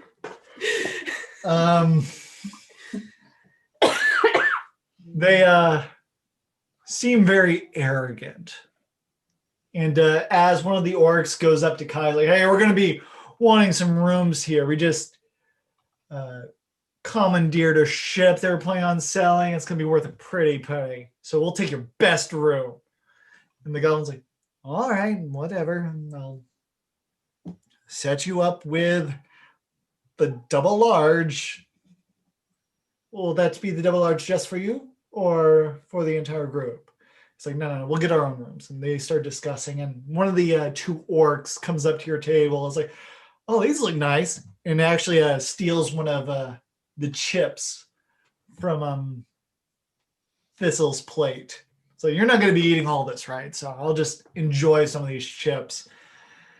I dive headlong over the top of nachos and immediately becomes completely enraged.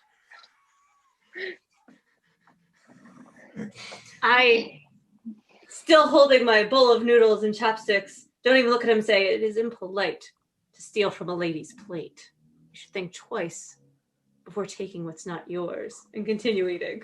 Please, we can steal a ship. What's stealing a few deals of nachos? Roll initiative. Smack him with my chopsticks! We're rolling initiative already? I'm so ready for this. Let's go. Roll initiative. I'm gonna These assholes Destroy are the this worst. 13. rolled I have a a plus 1. 4 for initiative. Correct. You add your dexterity modifier to this. So 17. all of us or just John? all of you get to add your dexterity modifier. Oh, so- nice, because I rolled a 1. Oh, great. Oh, you're Well, going. you're busy So, protecting your so I have chips. a 4. Okay. And what did 16. 16? And these, wow, they were not expecting this.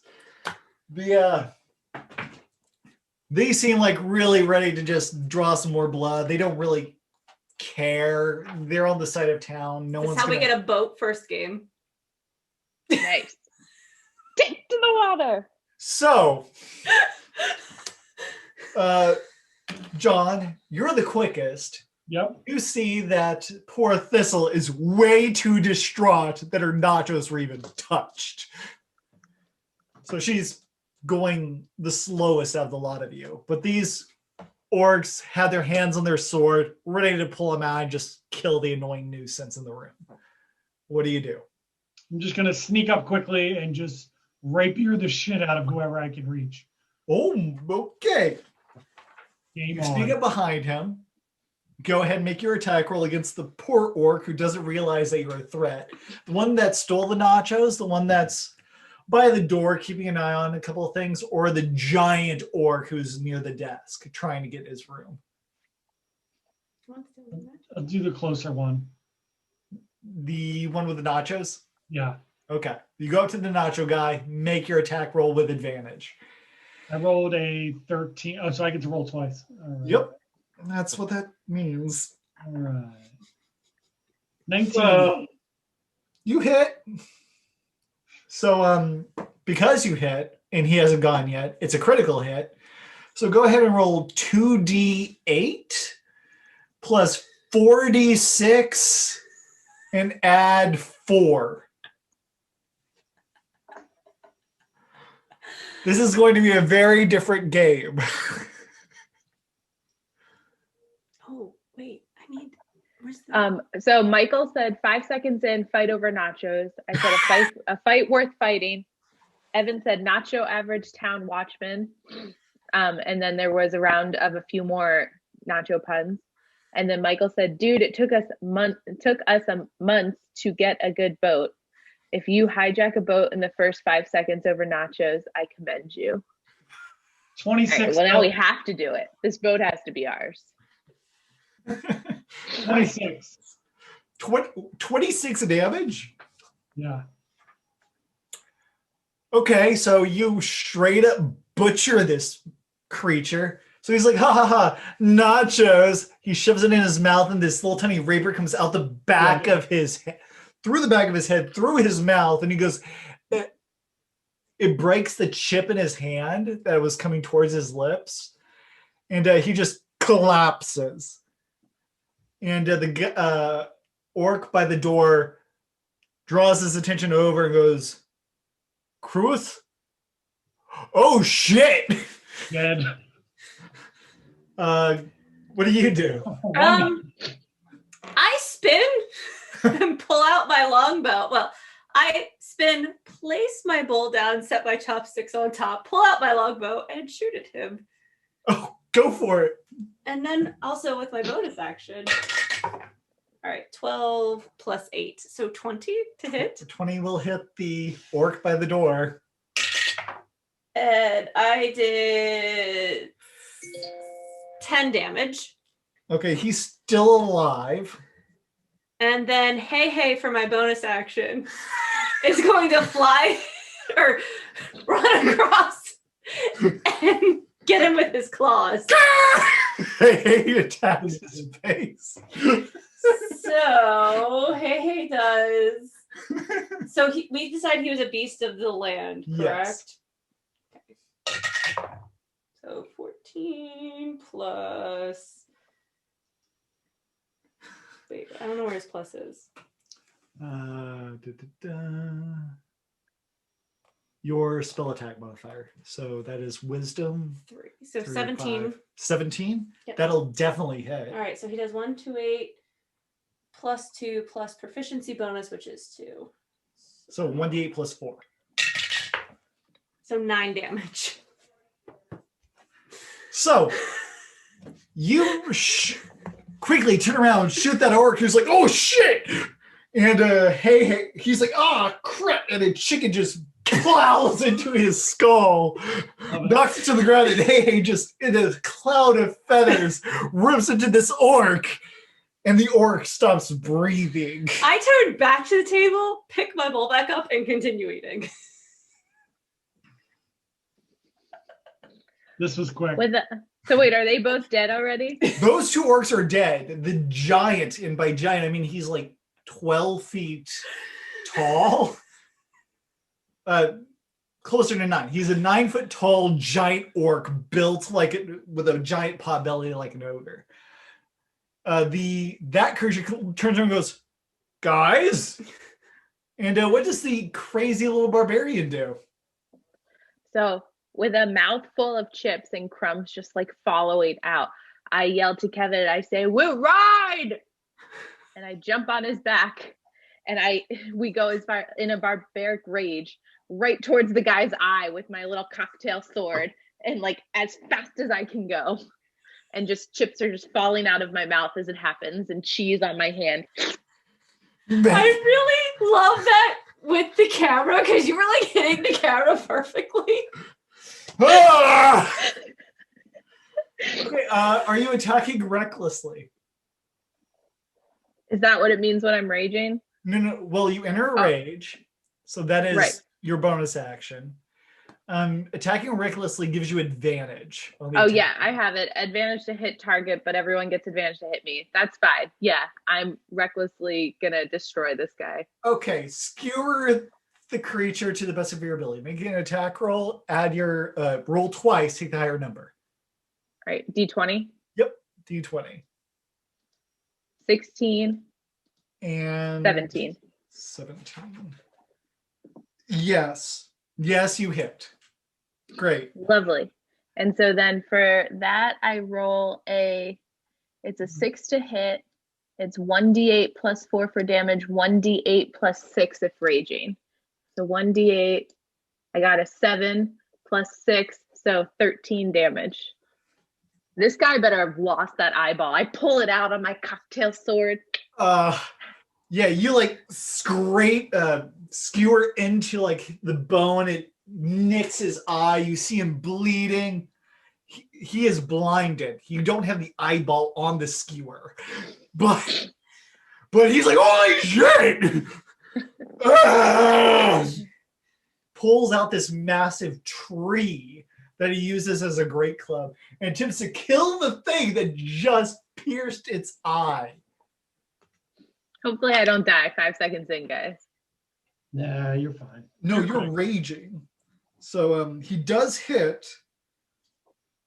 So he deals 2d8 plus 3. You have a lot of hit points too, Meg. You're good. 2, 4. So 7 damage, but because you're raging, you take half. So you take 3 damage. Okay, so I still have 24 hit points. Yeah. So this guy wallops you with a tree, and you're just like, poof! I'm from the trees. And just shrug it off. Yeah. And so back to the top. What does the emo K-pop assassin do? I am going to sneak back around and try to slit his throat with my rapier. Grab it, pull it over his head, and just get him with it. All right, go up and make your attack roll. You don't have advantage, but if you do hit, you do get sneak attack because he's distracted by Gully. Not Gully. Thistle. Thistle. I rolled a 14. 14? 14 will hit. So, yay. Go ahead and roll damage with sneak attack. So what do I roll again? You would roll your 1d8 plus 4, I think, and then you would add 2d6 for your sneak attack.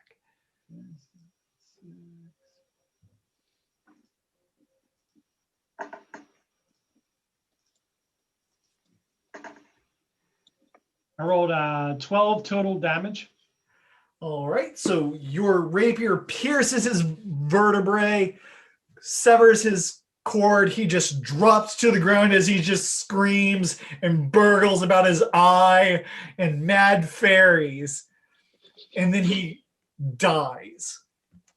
Kai then pulls out 3 drinks and goes, "They paid for the rooms though," and gives each of you a free drink. Lovely. I take a sip of it and immediately like float a little in the air and go, "Woo!" Yeah, that's the Holy Hops brew. Made it myself. It's great. I would love for you to teach me your pie recipe. But he gladly feeds all of you for free. Do we get the boat? Does he take the keys of the? Do we get to take the ship?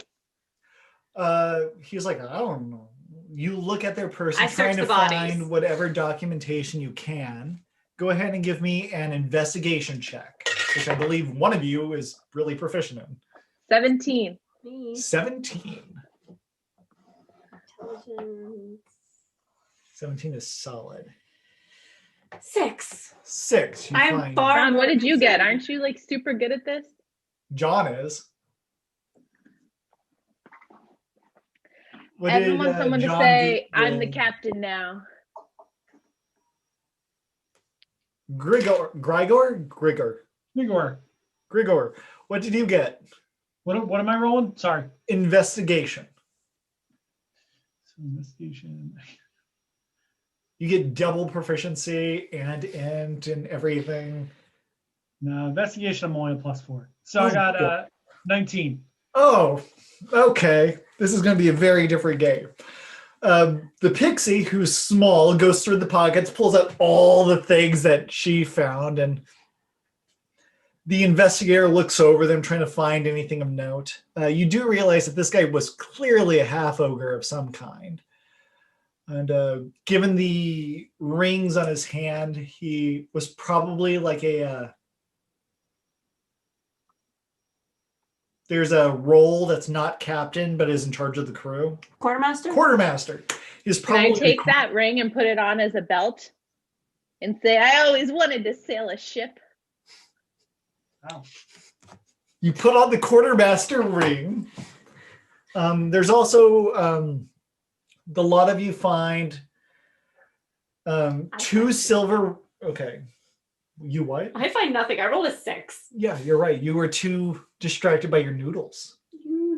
And hey, she's like, "F this guy up!" Ah! But you do find 2 silver rings, which are very valuable in this particular place. Jewelry is where the money is at. And the 2 silver rings are worth about 10 gold each. So they're nice money you found on this quartermaster. You don't find any paperwork about the boat that they had stolen, but you do find that their ship, you know where they're docked.